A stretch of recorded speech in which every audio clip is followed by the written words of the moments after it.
Now I can see why he wanted to leave One Direction.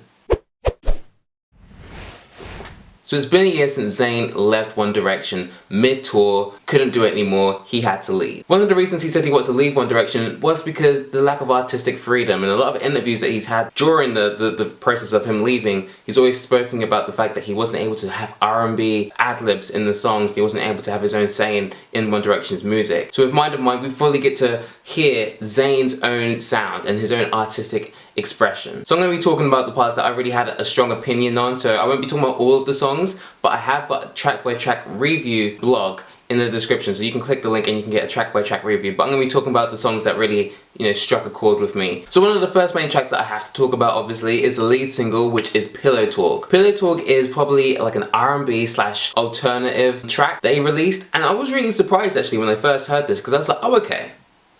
I really thought he was going to come up with something really up-tempo, or maybe just something a little bit more mainstream. This is not really radio friendly, but I think the fact that it does have expletives in it is kind of like an FU to the pop persona that was shoved upon him when he, was in One Direction. I think one of the standout points of this song for me is the Bed All Day hook. That Bed All Day hook, I think that solidified the song as a single, and I think it's one of the parts where everyone sings that part when that comes on, you just love that part. However, I do feel like this song is not that perfect. Like, for example, I feel like the song is somewhat unfinished. I feel like there is a lack of harmonies there. There are some harmonies that could have been so good and really brought out the essence of the song, especially with the Bed All Day part. That could have had some dope harmonies on there, as well as the chorus and the pre-chorus. I think the main criticism is there is really not much of a bridge. I mean, he just repeats Pillow Talk quite a lot. But besides that, Pillow Talk is still one of my favourite songs I've actually heard this year, and I really like it. It's actually still one of the standout songs on the album. It's You is also a song that really kind of struck a chord with me.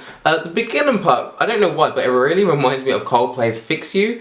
I think it's because of the organ within the song. Lyrically, the song is really quite somber. It's about being infatuated with someone that doesn't really love you. They're kind of only talking to you for their own benefit, not for your benefit. But overall, lyrically, it's a really great song. And also, in addition to that, I really enjoyed his vocals on this track. The vocals are dang. Zayn can sing. Zayn has a vocal range which is just out of this world. I think he's one of the best male vocalists of this generation, maybe? Maybe, I don't know, I'm just saying. Overall, I think the song is just beautiful. It's really minimalist, and it really does rely on just his vocals. The next track, which is Befour. I looked at the track list for this, and I don't know who thought it would be a cute idea to do this to the album. The album song titles, like why? I felt like I was at the opticians and they were asking me if I can read the big letter and can I read the small letter. Bitch, no, I can't. And a lot of artists have been doing this lately. Troye Sivan just named the song what it's called. But I digress. This song really does remind me of a Miguel track. This sounds like it could have been on his latest album. I begin to realize this throughout the whole album, that this is very much inspired by Miguel. In general, I think this song has to do with independence, and that makes me believe that this song could be about One Direction, obviously because it says Befour. Four was One Direction's latest album, so I think this is him talking about making his own music by himself. I find myself singing the hook to this song just around the house, so overall I actually really do enjoy this track. She is a great track, but really I just want to talk about that beat drop towards the end.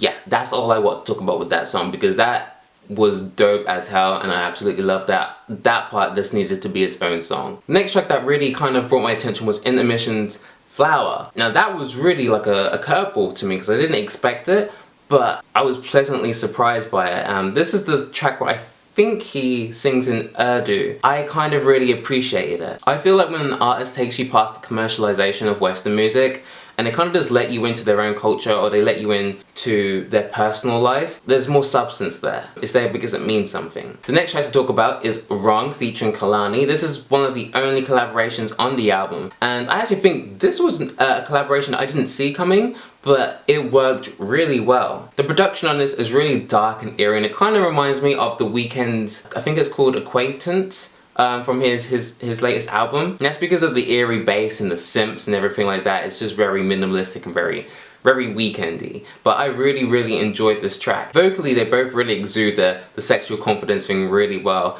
and they harmonize together really well. For me, one of the highlights of the song is the chorus. It seems to be a fan favorite as well, so it might become a single. My only criticism though is the fact that I can't understand what they're saying some of the times. I mean, for this I had to look up the lyrics as well as I was reviewing it, but Lord, the enunciation on some of this album, I'm just like, what the hell is he saying? I don't know if I'm getting old or some shit. But other than that, it's actually a really good track, and I think it's one of my highlights of the album. The energy starts to decrease a little bit here, and I'm just like, okay. Fall For You is a good track. It kind of reminds me of something that One Direction could have done. It's a little bit more mature, but it does sound like something One Direction could have done. And overall, I think it's a pleasant track, but I don't feel like it connects as much as it wants to. I believe the lyrics are a little bit too general, so I don't connect to it as much as I would like to. I also start to feel this way about Bordersz. Bordersz is, it's an okay track. It doesn't stand out necessarily. I can't imagine this being someone's favorite song on the album. For me, it's just a nice track, but there's nothing necessarily special about it either. Lucozade is the next track, and I've seen on Twitter that this seems to be another fan favorite, which to me is kind of surprising. It does bring back the energy in the album a little bit. The beat starts to pulsate a little bit more. You know, we're starting to get that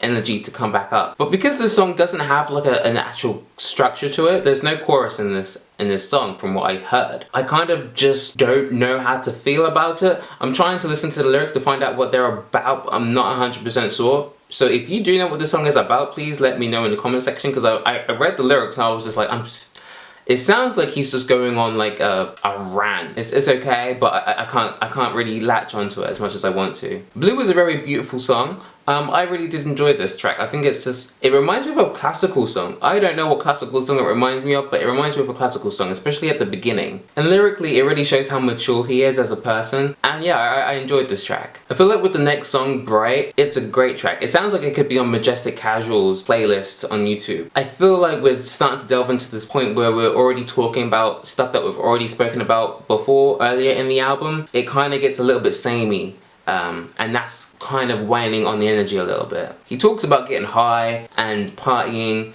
in a really lonesome, dark place and being with a girl quite a lot in the album. That's the recurring thing with Mind of Mine. But after a while, you kind of like, okay, we've already been down this road. The next track that really struck a chord with me was Like I Would. I'm amazed that this was a bonus track. Some of these bonus tracks actually were kind of better than the album songs, but this is definitely the most mainstream sounding song on the album, so maybe that's why it's a bonus track. But it gives us enough energy to kind of bring us back into attention. But yeah, this song, it kind of reminds me of I Can't Feel My Face, mixed with a little bit of Miguel in there as well. But overall, this is one of the highlights of the album for me. She Don't Love Me is the last track on the album, and I find this track really interesting. I've heard that the song is about Perry Edwards, one of the lead singers from Little Mix, and it kind of delves into the fact that he cheated on her because he didn't believe that she loved him as much as he loved her. This song, in comparison to a few other songs on the album, really does go into detail. It gives you enough detail to realize, okay, this is what went wrong in this relationship. He really did love her, but he just felt like he wasn't getting the same back. In addition to this, the production really reminds me of like 80s throwback, mixed in there with Prince and Miguel. Vocally, this song is really good. He uses a lot of harmonies, and the ad-libs at the end are really great as well. So I really did like this song. I think this is one of my favorites from the album as well. Overall, I would say that Mind of Mine is a really big departure from the One Direction sound that he was making for the past 5 years. In comparison to One Direction, we had a little bit of alternative, a little bit of R&B, a little bit of house as well. I think what Zayn is trying to do is go for an older demographic. I don't think he's just looking for the teenage girls anymore. He's looking for kind of like the 18 to 24, maybe slightly older range this time, male and female. The album is definitely very cohesive as well. This is one of the most cohesive albums I've actually heard in a while. I would say the highlights of the album mostly rely on Zayn's brilliant vocal range. His falsetto is absolutely beautiful. He's got nice power in his voice as well. And the fact that he has went into like some personal details of like relationships and stuff, it kind of changes it from just being an aesthetically pleasing album to having a bit of substance there. There are some criticism to the album, however, for the fact that the energy in the album does start to wane as you listen to it, especially around like the mid to end songs. There needed to be slightly more up-tempo songs there, or maybe he should have just cut some songs out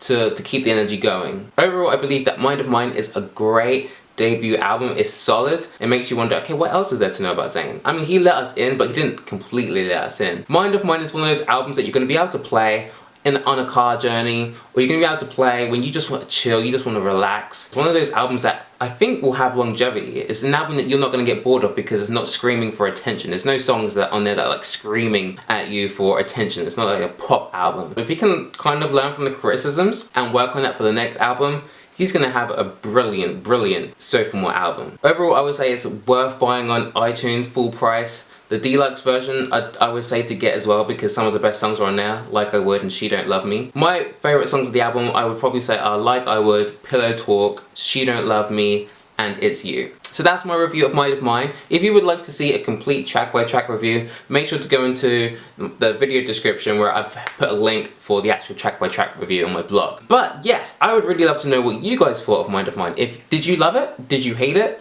Do you agree with what I was saying in my review? Let me know in the comment section. Also give it a thumbs up if you did enjoy this album review, and subscribe if you haven't already. But let me know what I should review next. But yeah, that is it from me guys, so I guess I'll see you soon. Bye.